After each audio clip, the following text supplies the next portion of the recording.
Graça e paz, seja bem-vindo. Na lição passada, nós estudamos e concluímos o estudo da revelação do propósito de Deus para a igreja. No primeiro capítulo de Efésios, nós estudamos do versículo 3 ao versículo 14 as bênçãos espirituais. Do versículo 15 ao versículo 23, as implicações das bênçãos espirituais. Na lição passada, concluímos as implicações das bênçãos espirituais. Vimos como Paulo orou em ações de graças pela igreja. Orou para que os cristãos saibam do propósito de Deus. Orou para que os cristãos saibam do poder de Deus. Orou para que os cristãos saibam da supremacia de Cristo. Sobre o propósito de Deus, Paulo pediu para que os cristãos conheçam a Deus plenamente. Ele pediu para que os cristãos conheçam a esperança do chamado, para que os cristãos saibam do poder de Deus e conheçam a grandeza suprema e eficaz e operante do poder de Deus.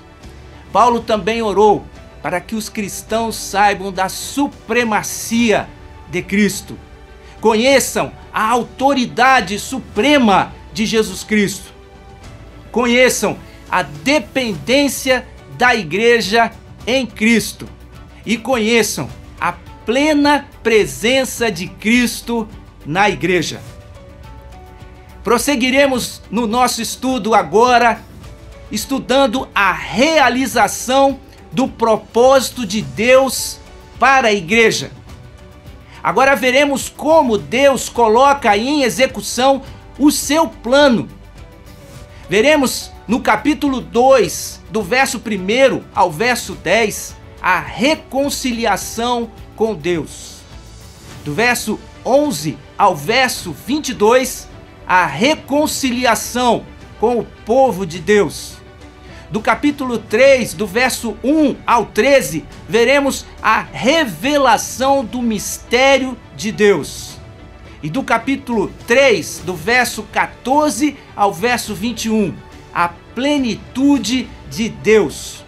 Todos esses assuntos nós veremos na realização do propósito de Deus para a igreja, iniciando nesta lição e prosseguindo nas próximas lições.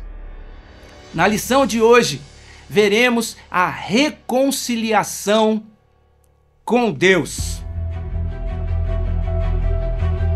E algumas questões vêm à nossa mente.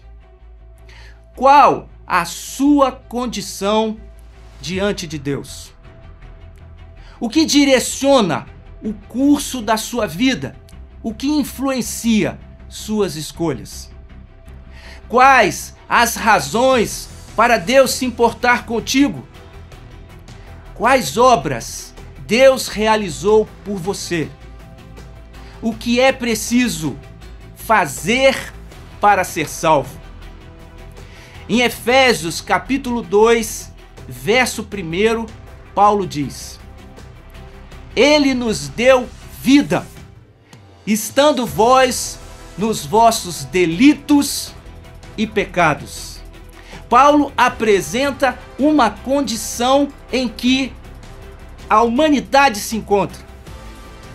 A humanidade e cada um de nós estávamos mortos nos delitos e pecados. O delito é uma violação da norma.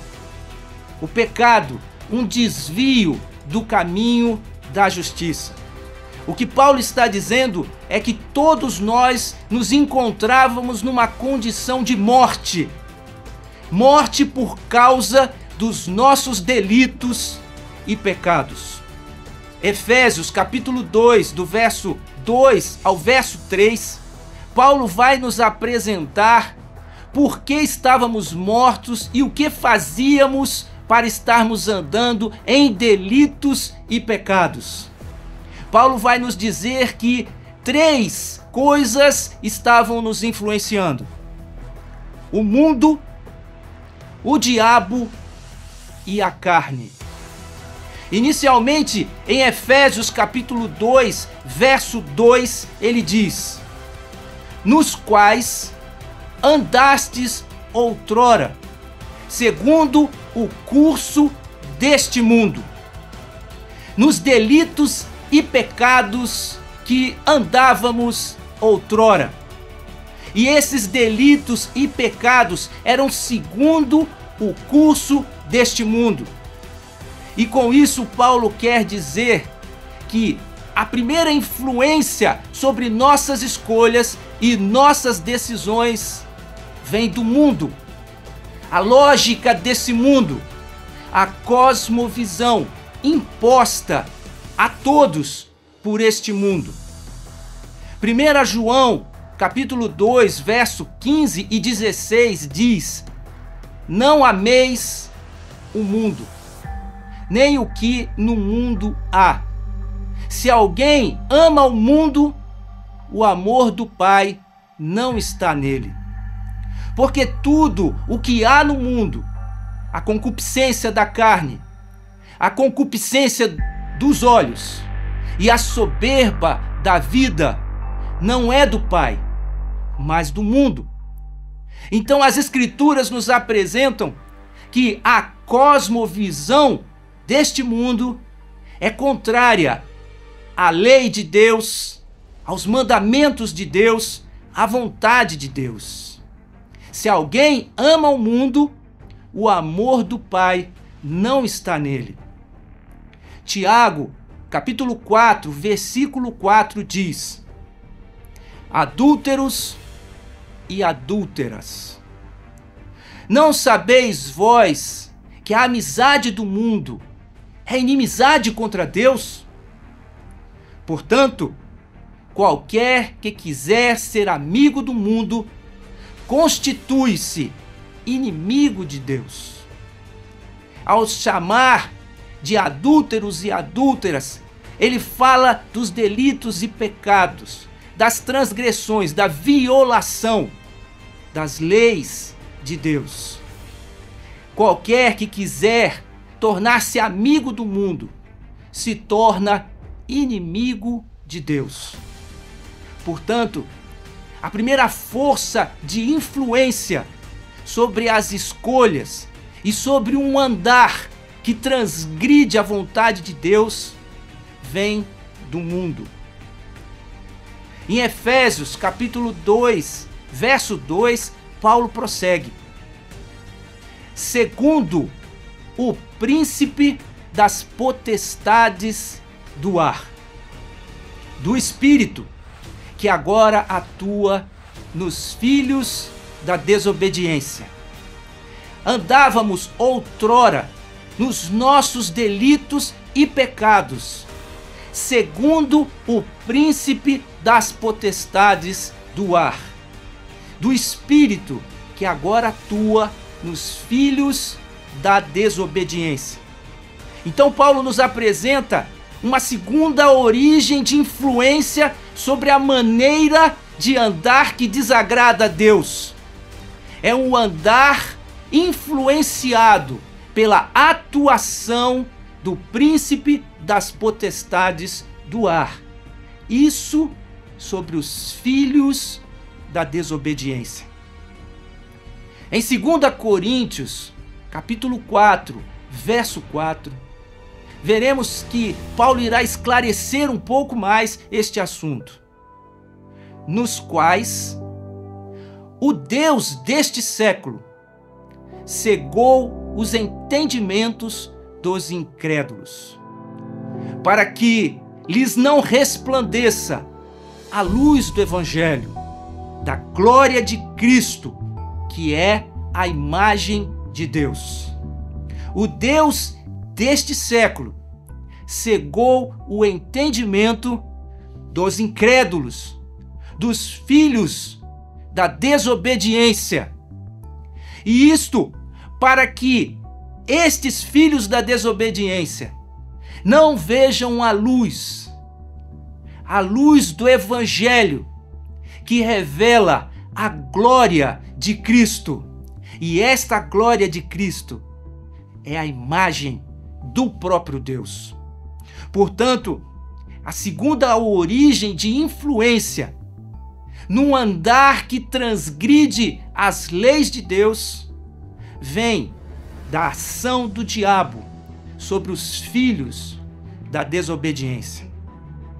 Ainda em 2 Timóteo, capítulo 2, verso 25 e 26, Paulo acrescenta: instruindo com mansidão os que resistem, a ver se porventura Deus lhes dará arrependimento, para conhecerem a verdade e tornarem a despertar, desprendendo-se dos laços do diabo, em que a vontade deles estão presos. Paulo mostra que os filhos da desobediência resistem em crer, e que nós, os que cremos, temos que com mansidão levar o Evangelho para que a luz da glória de Cristo ilumine o entendimento destes que resistem, e que Deus lhes conceda o arrependimento para que se desprendam dos laços do diabo, em que a vontade deles estão presos. Portanto, o diabo, ele engana, ele seduz, ele cativa, ele leva as pessoas a ficarem presas em laços que não permitem, por causa da incredulidade e da resistência dos filhos da desobediência, que compreendam a verdade e se arrependam. Em Efésios, capítulo 2, verso 3, Paulo apresenta a terceira origem da influência sobre o andar das pessoas que desagradam a Deus, entre os quais também nós andamos outrora, segundo as inclinações da nossa carne, fazendo a vontade da carne e dos pensamentos. Então, a terceira origem é a inclinação da carne, que altera a nossa vontade, o nosso desejo e os nossos pensamentos. Paulo vai dizer que, inclusive, ele e todos os judeus andavam outrora segundo a inclinação da carne, andando em violação dos mandamentos de Deus e desagradando a Deus, de maneira que tanto os gentios como os judeus estavam num andar que desagradavam a Deus. Em Gálatas, capítulo 5, do verso 19 ao 21, Paulo apresenta as obras da carne, uma lista ilustrativa de como essas obras se manifestam, porque as obras da carne são manifestas, as quais são adultério, fornicação, impureza, lascívia, idolatria, feitiçaria, inimizades, porfias, emulações, iras, pelejas, dissensões, heresias, invejas, homicídios, bebedices, glutonarias e coisas semelhantes a estas, acerca das quais vos declaro, como já antes vos disse, que os que cometem tais coisas não herdarão o reino de Deus. No verso 3, Paulo vai concluir dizendo: éramos por natureza, filhos da ira, como também os demais. Diante desse quadro e desse cenário que Paulo nos apresenta, ele nos diz que todos nós, judeus e gentios, por natureza, éramos filhos da ira. Por causa da amizade do mundo, por andar conforme a cosmovisão e a lógica deste mundo, que se opõe a Deus.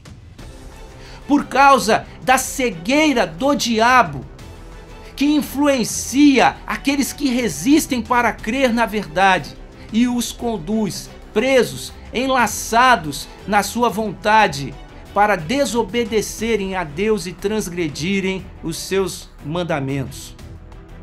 Por causa da inclinação da carne e dos pensamentos que nos levavam a manifestar obras que desagradam e transgridem a lei de Deus. E tudo isso por causa da nossa desobediência, como filhos da desobediência.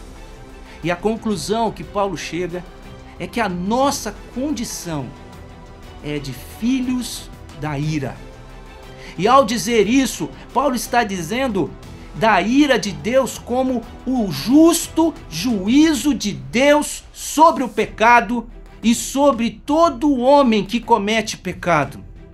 Portanto, não há ninguém que escape da ira e do justo juízo de Deus. E essa terrível situação parece ser o fim da história.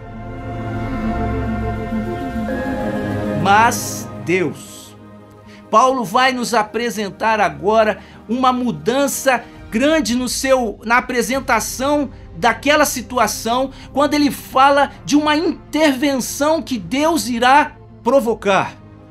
No verso 4, Paulo diz: mas Deus, sendo rico em misericórdia, por causa do grande amor com que nos amou. Paulo apresenta um Deus que possui um grande amor por você e por mim.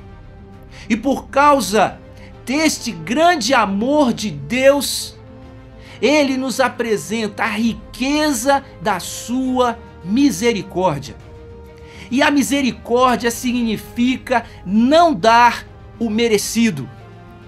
A ira de Deus, que é o justo juízo de Deus sobre o pecado, o merecido juízo sobre as nossas ações, pela misericórdia, pela rica misericórdia de Deus, ele não nos dá essa condenação.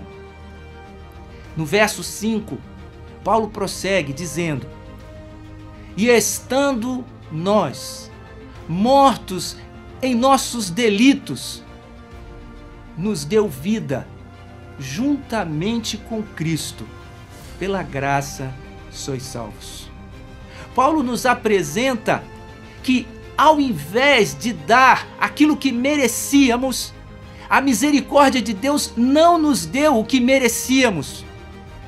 Ao contrário disso, ele nos deu graça. E graça é dar o imerecido.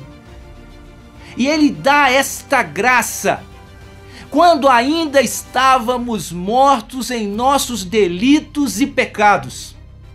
Nada fizemos para merecer esta graça, mas por causa do grande amor de Deus, ele derrama sobre nós, quando ainda estávamos em pecado, a sua graça, e por ela somos salvos. Em Efésios capítulo 2, verso 6, Paulo prossegue: e juntamente com ele nos ressuscitou e nos fez assentar nos lugares celestiais em Cristo. Deus, além de não nos retribuir conforme nós merecíamos e nos conceder a sua graça, que é dar o imerecido, Ele não somente não nos deu o juízo, mas Ele também nos ressuscitou daquela vida morta em pecados e em delitos. Ele nos ressuscita e, além disso, nos faz assentar nos lugares celestiais em Cristo. Ele nos dá vida e nos dá exaltação. Em Efésios 2, verso 7, Paulo prossegue: para mostrar nos séculos vindouros a suprema riqueza da sua graça, em bondade para conosco, em Cristo Jesus. Portanto, Paulo está mostrando a finalidade com que Deus está fazendo tudo isso, para mostrar por toda a eternidade a suprema riqueza da sua graça em bondade para nós. E isso ele fez em Cristo Jesus. Portanto, o capítulo 2, do verso 4 ao verso 7, nos apresenta o grande amor de Deus. Um amor rico em bondade e misericórdia, que nos deu uma graça imerecida. Quando nós estávamos mortos em delitos e pecados, sem esperança, em uma condição de condenação, Deus interrompe. Mas Deus, e em Cristo, Ele nos dá vida. Ele nos dá a ressurreição e também a exaltação. É uma mudança completamente radical na condição anterior e agora com uma nova condição. Paulo prossegue em Efésios 2, verso 8. Porque pela graça sois salvos, mediante a fé, e isso não vem de vós, é dom de Deus. Nós vimos como Paulo fala que o arrependimento, a iluminação para conhecer e compreender a verdade, a fé, são obras de Deus em nossas vidas, que estávamos mortos em delitos e pecados. Nada do que fazíamos agradava a Deus. Mas pela graça, o dom da graça de Deus é que nós somos salvos. No verso 9, Paulo diz: não de obras, para que ninguém se glorie.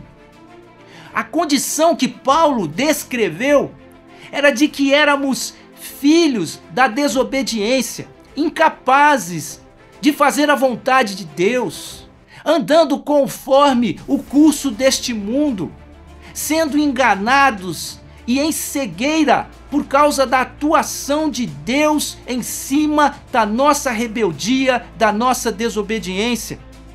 E porque andávamos conforme as inclinações da nossa carne e do nosso pensamento. Éramos, portanto, filhos da ira. Não há obra alguma do que se gloriar. Pelo contrário, nós pecamos em pensamentos, nós pecamos em palavras, nós pecamos em ações, nós pecamos por omissão. Não há do que se gloriar. Portanto, é pela graça que somos salvos. E no verso 10, Paulo prossegue: pois somos feitura dele, criados em Cristo Jesus para as boas obras, as quais Deus, de antemão, preparou para que andássemos nela.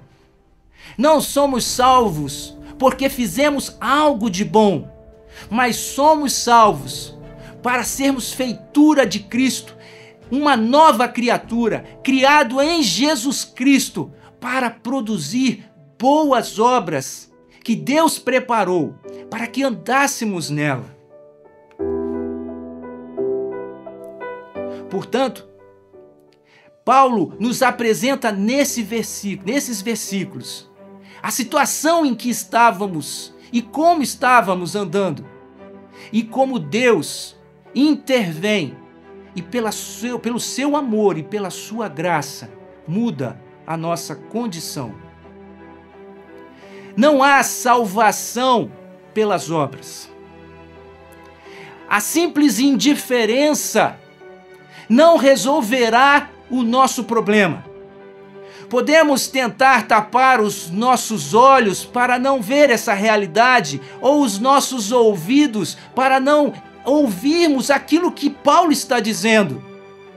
Porém, a indiferença não mudará a nossa situação diante de Deus como filhos dignos do juízo de Deus, filhos da ira. Realizar sacrifícios e obras de sacrifícios, tentando se punir e se penalizar pelos erros e pecados cometidos, não resolverá também, tampouco, o nosso problema, e estas obras não nos trarão salvação.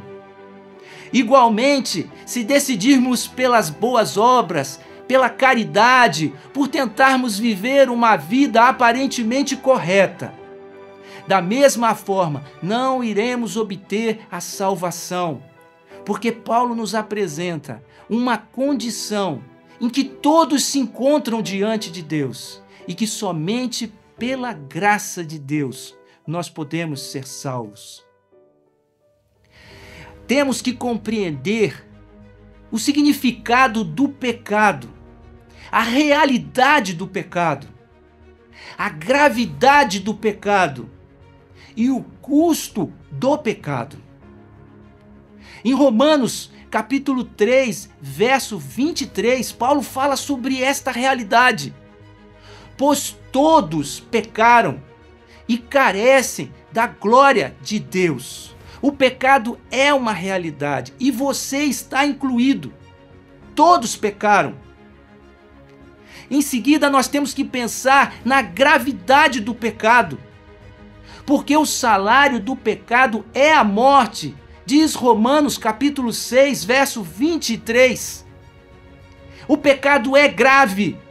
Há um juízo sobre todo aquele que pecar, e o salário do pecado é a morte. E temos que compreender o custo do pecado. Um custo que nós não podemos pagar.